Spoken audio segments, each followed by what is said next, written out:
So magandang araw mga kabayan, panibagong araw, panibagong vlog tayo. Medyo talagang malungkot na lang na balita. Kasi alam niyo kung bakit, yung ating bangka na ginagamit. Okay, nakikita niyo yung bangka na rin-repair namin pag binalive ko at saka yung ginagamit namin nadurog.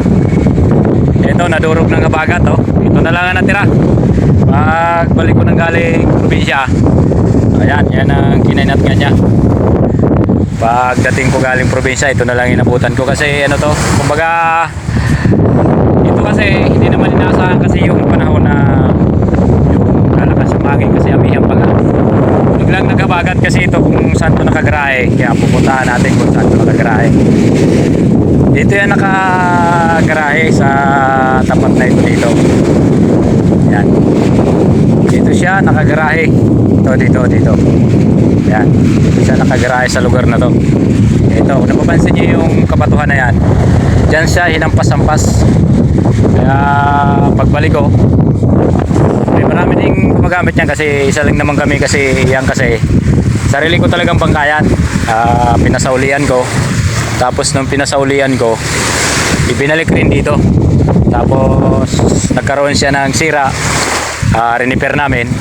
Pare-parehas na kaming gumagamit, kumbaga ano, pangkalahatan to. Kaya lang kasi yung pag-uwi ko ng probinsya, yung pagbalik ko, wala na, durog na. Ito na lang, kabilang side na lang, hindi ko na nakita yung ano nito, yung tinatawag na kasabao. Yan, iba-iba na yung marka niya. Yan. Cutting nga, wala na akong nakita. Ito, kapiraso na lang, oh. Yan, kung mapansin nyo yan, oh. Kapiraso na lang. Ito na lang yung natira, oh. Yan. Nandito pa yung uso niya. Yan, oh. Iyon natin yan, yung uso. Bangka pa rin siya, kaya lang wala na yung iba. Yan, oh. Yan, para ipakita ko lang sa inyo. Yan, yan yung pangalan na durog. Yung ginagamit natin. Oh, yan. Hindi pa yan bagyo, habagat lang yan. Kaya lang kasi yung unang bukso ng habagat napakalakas. Kita nyo naman yung ano, yung buhangin. Yung buhangin na yan, galing yan doon sa gitna. O dinala rito ng habagat, ng alon. O tinaw nyo, dating batuhan to. Yan yung ngayon, oh, napakaganda ng buhangin. Alam mo, nasa beach ka. Dito siya nadurog. Pag hinampas-ampas doon sa batuhan ng gabi, magdamag, kinabukasan, ito na yung kinalabasan. Ngusok na lang yung natira. Medyo malungkot na ano, na balita. Inalisan natin buyan, balik natin, ito na durog. Kasi hindi mo naman kasi inaasahan talaga yung panahon kasi komportable nga. Pero may angkla rin to, kaya lang hindi kinaya ng angkla. Siyempre pag malakas ang unos talaga, hindi talaga kakayanan yan. Hindi na lang natira, ngusok na lang. Kaya kung mapapansin yung ngusok na lang yung natira. Kaya wala na tayong ano, wala na tayong panghipapawid. Kasi nadurog na.